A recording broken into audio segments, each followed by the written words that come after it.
Greetings, ladies and managers, and welcome to this latest narration, the web series There Is No Epic Lucha, Only Puns. If you're new to the series, there is a playlist listed down below in the description. And as always, I hope that you enjoy. Chapter 205, Super Magical Goddess Delta. Delta sat across from Giant, the thriving jungle all about them alive with birdsong and the war cries of the pygmies. Giant looked at Delta. Delta stared back.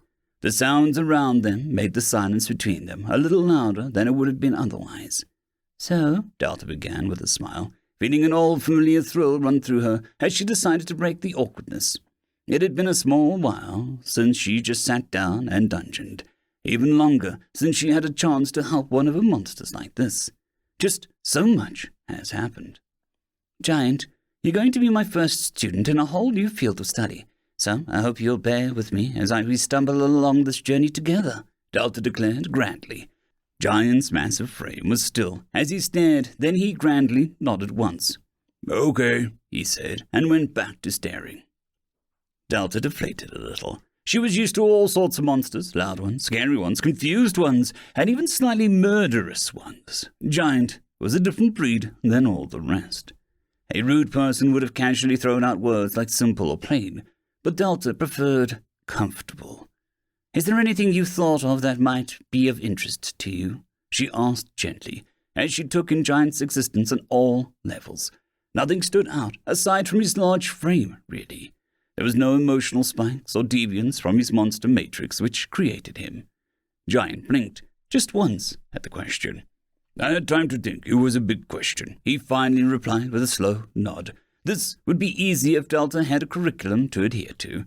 If it was English, she'd teach him to express himself through poetry, or how to find himself in different books. If it were math, she would teach him to enjoy the puzzle of formulas and how to apply math to his own life. If it was history class, she would help him toss some tea into a harbor for cultural experiences. Sure, she didn't have a harbor per se, but she could make one for a student. She would do that without hesitation.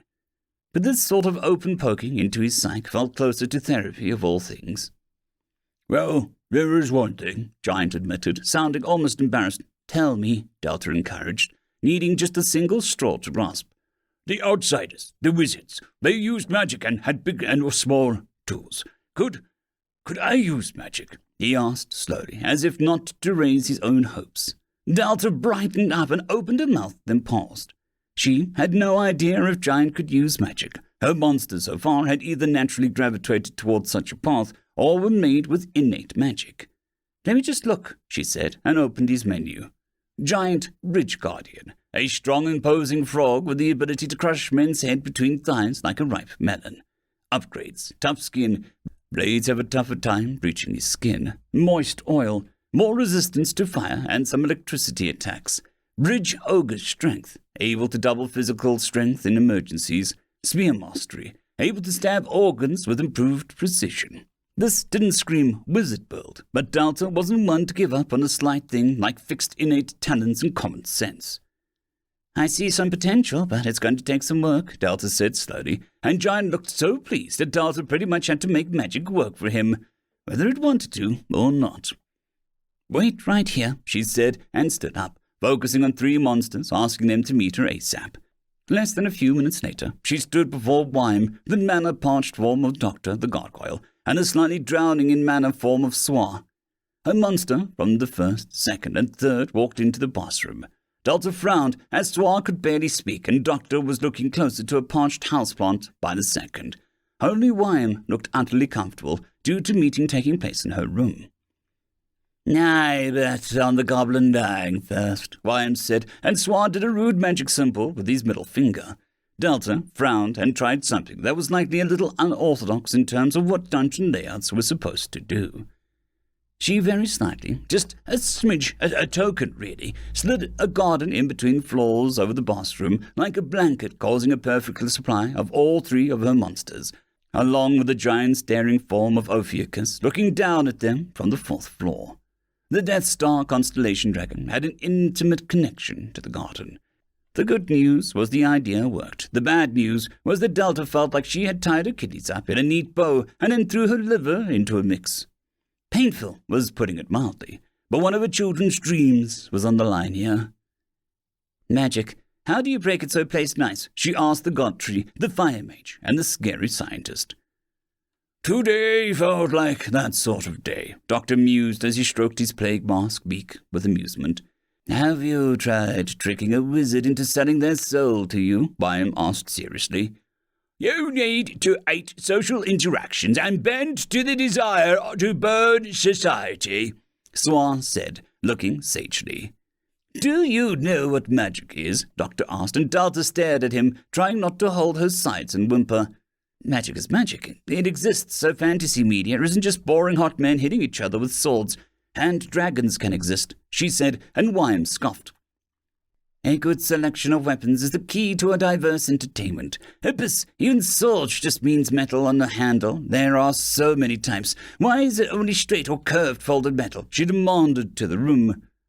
"Dragons are overrated," Swar declared. Ophiuchus shot him a confused look. "No offence," the goblin added with a shrug. "There are the ample books on the subject in the library. You've consumed them, so you should be able to just, know it," Doctor encouraged, and Delta was going to know him some aspirin and a hot water bottle on her stomach. She frowned and closed her eyes, trying to think of the library. Calling up full tomes of knowledge and with perfect recall was doable, but it needed Delta to focus, stand still, and really know what she wanted. Her mental library soon came into a sort of vision as she began to search for magic. Dozens of tomes lit up, and she began to rapidly browse through them. It wasn't so much actually reading them so fast, she was consuming them, but reminding her dungeon self that she already had read them. Magic spells for cleaning socks came and went, followed by a spell for every type of hoof. Delta moved on to finding a few ritual books able to grant youth. 5 years guaranteed per teen sacrificed, improved martial skills, for greater results, swallow the great sword instead of a knife. She then found a book called Magic Mikhail. This led her down a side path of a series of books about the adventures of a sorceress who could make clothes vanish, inflate men's pride with a wave of her hand, and be able to conjure twins from a well. Delta didn't mean to get so distracted. Even her twisted organs took a back seat for a moment. "Focus," Wyam clicked in her branch-like fingers with a roll of her eyes, and Delta mentally slammed the 5th book in the series, Sorceress Sonia and the Assassin Brotherhood of Topless Assassins, so hard it mentally shattered into pages. "I'm finding a lot of mixed ideas and debates," she told Doctor with flushed cheeks, feeling that magic was either the given right for all people or some secret energy supplied by frogs or the swamps of the world. "Magic is one thing split amongst many, shared or given. Even my magic is imitation," Swar said, as this was painfully obvious. "Divinity magic is gods allowing mortals to leech a little power," Wyam said, agreeing with the small goblin. "I've studied some of the results from those that use magic, mostly from getting small handouts of data from the ever-calculating new. Magic in all mortals so far is identical. If it were blood, all magic would come from one donor," the gargoyle explained as he crossed his arms. Delta frowned at him. She had always been too enthralled at seeing magic she didn't think to dissect it like science. "So, magic is what? A type of energy from one being, or energy that was exactly the same everywhere?" Delta asked the three. "Magic is divine, but it is a stolen sort. That's what I feel. What is that story from your world? The one who stole fire and was rewarded by having his toenails ripped off for all eternity," Wyam said, waving her hand casually as if she wasn't impressed by the tale. "A bird ate his organs, which grew back every day, so the bird would keep coming back," Delta corrected, and Wyam looked more pleased by this version. "A god or a gaggle of gods were harvested. More than half the books I read had this theory, and I was able to prove it recently thanks to Alpha," Doctor continued, as if this was just a small thing. "Wait, what?" Delta snapped her attention to him. She waved her hands to stop them flooding her with information. "Before I bust a kidney, let's do this properly. Doctor, what is mana and what is magic?" she said, putting her hands together before gesturing for him with a frown. "Mana is what you would consider life energy.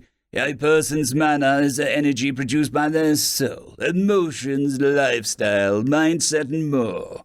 You could break mana down into more niche energy, but all mana is basically life, which is why places die when the mana vein in the land dries up, Doctor said, as he tilted his head as if he wanted to see such a place for himself. Too much mana makes life wild, unstable. Someone given too much mana makes them wrong or mutate, Swan said as he thought about it. Fair play is mana, but it's broken, like it was made solid and so the person becomes too solid as well, Swan added. A place of utter mana allowed pure creation and bending of space. Life can form that can only thrive in that space, but also change rapidly if need be. Wyam continued, innocently, as she examined her branches for flaws, which there were none. So, dungeons are pure life, Delta said slowly. Carefully contained cauldrons bubbling with potent mana no human can endure forever, unless they too discard their physical form and convert to the ambient mana, Doctor said quickly, shooting Wyam a warning look as if she had come close to saying something inappropriate. Doc, what are you dancing around? Tell me, or Wyam will when she gets bored, Delta told the gargoyle, who stood under Wyam's long branches without fear. It's not important, he promised. He's worried you'll get upset when you learn that you can't do magic like outsiders. You're pure mana of the brother and sister. You're all smoke and mirrors, Wyam said casually, and Swan held up a fist full of flame, the embers burning with her mana that danced, vibrating on command with the direction and built-in orders.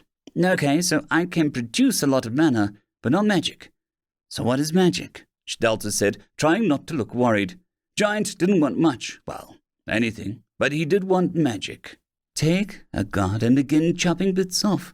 Cook it, drink it, bathe in it, wear it, and eventually you and your children have magic. Likely the god in question was already doing something akin to a miracle granting or omni-energy usage when it was made into a stew, Wyam said, and Delta stared at her. You're a goddess. Doesn't that upset you? She asked slowly, never quite sure how Wyam reacted to any situation over another. Sometimes Wyam laughed, sometimes she cried, and sometimes she got a little murderous. Wyam laughed as if Delta told a fantastic joke, even patting Swar on his back like a friend. Upset? Like she doesn't know how gods war, Wyam said, hooting with actual sap-like tears in her eyes. A dark feeling grew in Delta's stomach. Wyam, don't tell me, Delta began, and Wyam smiled with so much joy in life that it was creepy. Gods eat each other like little fishies in a pond. Sometimes it is a love snack to make a child. Sometimes it's almost all of your power so that you become a shade, and other times you become one. Gods are cannibals, dear. We consumed each other's faiths, lands, and then each other's flesh. It's all love and war. But you can eat me until I am blood and bones, but no god dares take another's self. Not until that worm, Wyam ended with a snarl. So magic is just dead god bits floating in people, Delta spoke up, sounding outraged. In some people, if you think about it, the lost brother cried and made all living life on the brother. They're technically divine already, but then some of them got more pieces of another god, and it didn't quite settle. Wizards and other magic users are genetically crossbreeds. Alpha has the largest amount of secondary material which confirmed this theory, Doctor explained with much enthusiasm. So, I just need to blend a god and make a smoothie, Delta repeated for clarification. There was silence in the room. I am disgusted but intrigued, Wyam decided, and leaned in to hear more. Wyam, are there any more gods from where you came from? Maybe we can summon one to ask for some donations, Delta tried, and Wyam snorted. There is no more where I am from. You really do not know, do you? She asked, and Delta tried not to look confused, crossing her arms in confidence. Not at all, she proclaimed. This is new data, Doctor mused, and Swar just picked his nose, but he was listening closely. My universe was small, much like this place, but smaller. There was life there, but I hesitate to say that it thought or even desired. You could think of it as a rock slime or a pond scum, a sort of life that sort of once in all a while had a collective idea of something bigger every 100 years. I was that thought, Wyam said, and she sounded almost nostalgic and a little sad. Delta imagined a world the size of a garden, so small in scope that it didn't have conflict or wars. There was no room. Then people cried for a god of life and growth. Some were too small and underdeveloped. Others were in bigger worlds with established kingdoms. I answered, and I went from an idea to a tree, a physical thing containing an idea, much like a person. If they consumed me like this other god, the people of this world would only see a wizard every 100 years or so. I was not the strong of a god, but the person would be able to heal and cause great changes in the land. I went on, then thought about it. Oh, terrible changes, she admitted with quiet anger. So gods are just beings people hired off the cosmic internet? Delta asked, feeling her jaw wanting to hit the ground. You make it sound so simple and ugly. Wyam scoffed. Can you go back? Doctor asked, intrigued. Maybe, but I would never do it. I would have to give up everything I've gained so far, reduce myself, surrender my own self. I would rather die, Wyam said firmly, and Delta believed her. I don't think I can summon some eager temp worker and just harvest their organs, Delta admitted, as she sat down, the pain getting to her. 3 different emotions rose up around her. And no one else is allowed to either, she said, and Wyam audibly groaned in disappointment. Just become a god, then, if you're so moral. Wyam grunted, and Delta snorted, about to say that she'd love to make a cult when a new screen appeared. Cult of the Mother ping request number 999+, automatically set to pending. The Pygmies. How can it be legal to make creatures, then be made a god if they decide to worship you? Feels a bit like making a farm and expecting sheep to appear, Delta argued, and Doctor leaned in gently. The key word there is if they decide to. You gave them free will and they chose to use it in a religious bliss, he pointed out.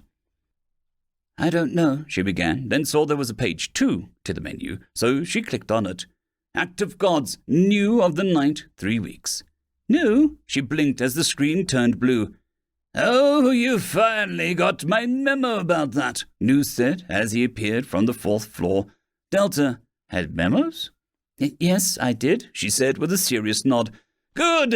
Hurry up and join. I love the fear-hate, the sermons I have to attend. Do you know they expect me to praise them, to encourage them? It's horrifying, New said with a shudder. You haven't yet assigned apostles or saints to go to your place. Amateur, Wyam said smugly, fanning herself with the branch. I've been busy doing saintly work in regards to stopping Delta exploding, New responded harshly. If I accept, can I give giant magic, like real magic? Delta interrupted, and there was a prolonged pause. Yes, but no. There is things that I can't even begin to explain that'll happen, Wyam said finally. Close enough for Delta. She just winged the details and smoothed over the wrinkles. She looked at the thing and decided to just create a new position, not wanting to usurp New from his beloved sermons. Ultra-high Omega Super Madam Superior position created. There. Now no one would take this business seriously. Sister watched as her machines began to loop and create feedback over their mushroom-laden screens. She loved this part. Delta accepted into religion. Delta put herself lower than construct. New. Error. New is subservient to Delta. Solution. Puppet positions. Delta's position renamed truly interested loving friend. Religion is now becoming detectable. Bind Delta to a chord of the shattered left. Sister hit no on her console, having to move a few mushrooms to reach. Delta didn't need silly things like follower limits or restricted land sizes or such nonsense. Sister trusted her to be busy causing trouble for herself to become a deadly god. Sister wasn't expecting that from Delta for at least another few months, so this was all a happy accident. The others won't like that, the goddess of truth said from the shadows where she rested and lurked. Sister hummed. The goddess of a girl, Kemi, was an interesting one. They can. What does Delta say sometimes? Yes, they can deal with it. They're divine children throwing hungry tantrums. I'm a child god too, and I acted with more dignity at times, Sister said with a shake of her head. Aren't you afraid that they might start another war, using mortals? The goddess asked, more intent than ever on an honest answer. I'm not worried because I trust Delta. If they barge into her home and demand tributes or respect, they shall be reminded of an important mortal lesson that I've grown fond of. Sister turned and beamed. Start a bad word, get hit, she said elegantly when she paused. Or was it bad word around and find out? She asked herself, frowning. You created this world. Why are you censoring yourself? The goddess of truth asked, confused. Words have effects. I learned that too, so I'm watching my language, Sister explained as she turned to her alpha screen, which radiated a mix of symbols, blue light, and a scent of pickles. The beta screen was cracked and oil leaked, but was recently beginning to smell popcorn. Her gamma screen had animated pictures of naughty rabbits bullying hunters on repeat, but stunk of ammonia. Delta screen was gone. It was now her floor, her walls, and her chair, warm and gentle. It made some of Sister's pain numb, helping her find peace that she hadn't felt since before Little Brother. It was nice, and it smelled of old books. You just like her better than any of us gods, the other asked. Yes, Sister admitted, and the goddess seemed satisfied with the truth. Delta never demanded sacrifices or treated people like little ants they owned. It was just the small things that Sister enjoyed about Delta. End of story. I would just quickly like to thank the T5 peeps, Dragon Soup, Cold War Boomerwaffen, Severin Cerberus, Red Panda 121, Leslie 517, Bushmaster 177, Caspar Arnholtz, Cam Maxwell, Sans the Skeleton, Lightjock, Dragzoon WRE, and Lord Azrakal. Thank you very much.